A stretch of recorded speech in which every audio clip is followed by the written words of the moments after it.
Is Elden Ring in 2025 still good to this day as some of the newer games? I know. Is it still as good? Yes, in my opinion, it is. No, my hit. But does it stand up to the standard for some of the newer games that have been coming out? Let's find out. We'll also be going over some of the mechanics and stuff, because it has been out since 2022. So let's get into it.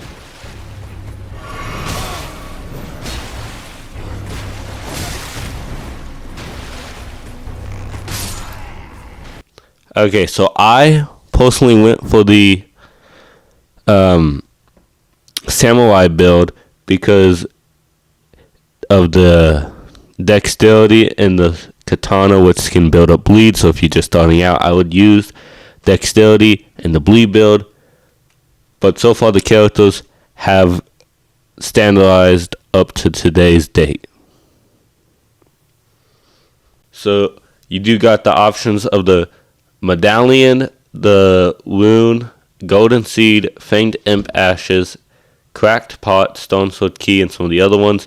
The best one is the golden seed and the fanged imp ash of war. Well, not ash of war, but ashes.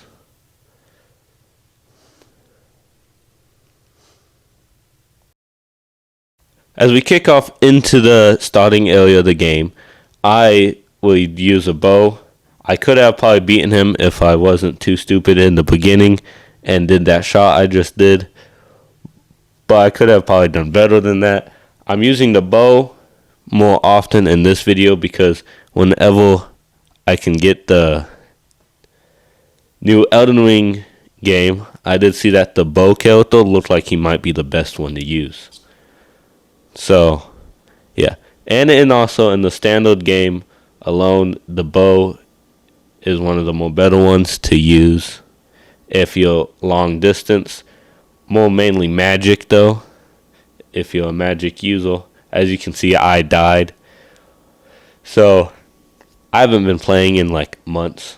So it's kind of like a warm-up thing. But no like complaining or anything. The movement in the game is very smooth and very fun. So it's very smooth and stuff, so you're able to move around easier. Tell me if you guys like the new mic in the comments, because I really like it. It sounds a lot better, even though it's more of a music recording microphone, but it still sounds really good.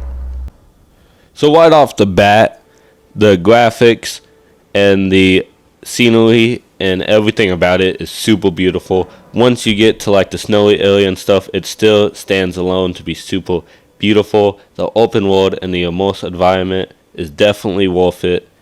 So yeah, it definitely sticks out to date for that genre.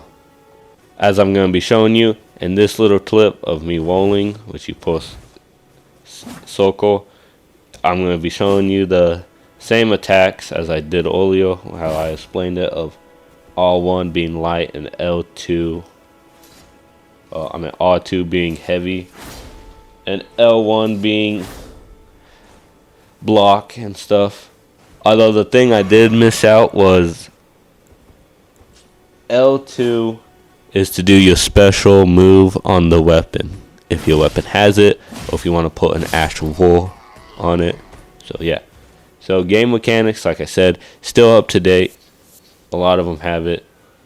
So it's still super good. I don't know if that's how you really define the game though. The gameplay is super good and the fighting style in the game is really good. So yeah, the scenery and stuff, still very up to date to the day. So let's check out the boss fights. So I'm just going to leave this whole entire boss fight in it, because I no-hitted the boss and stuff. Not to brag or anything. I know. But, well, I guess it's a low-leveled boss in the beginning area. The boss fights are super great. Some of the harder ones only, like, later on in the game, like Malekith and some of them, are gonna be super hard and stuff, and you might have to learn the movesets. but learning the movesets is super fun, and the boss mechanics are also super fun. Although sometimes the hitboxes are a little bit bad though. But overall, the boss fights are really good in my opinion. So, yeah. And it kind of plays out like some of the newer games as boss fights do too. Although, if you look at Expedition 33, it has that type of Persona 5 type of style, kind of. But, so yeah. We just gotta know The bosses are really great.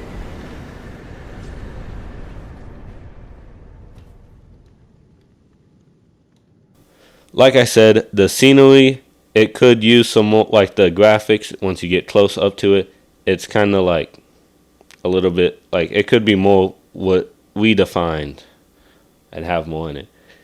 Speaking of that, the smaller enemies, not the boss fights, but just the enemies that you come about, there might be a lot of them in one area, but they're pretty easy to take down if you have like a really good build, which I would recommend using bleed, magic, or dexterity build for the best damage output and stuff like that.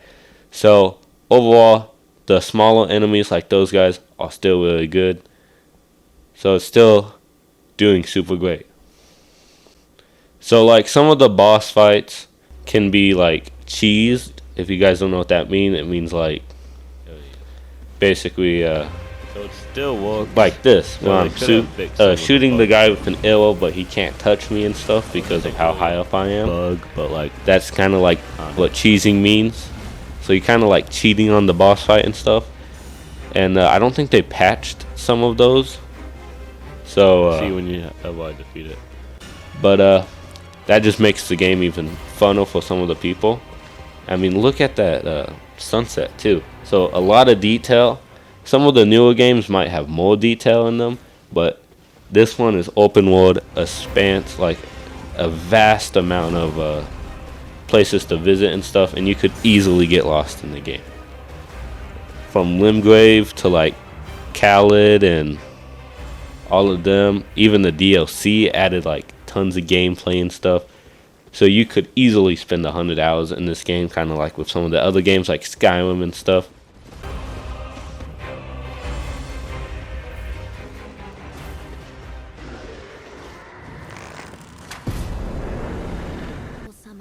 I know Scumnut has already done like a video on the leveling system and stuff like that. If you don't know who that is, go watch him. He's really fun to watch and stuff.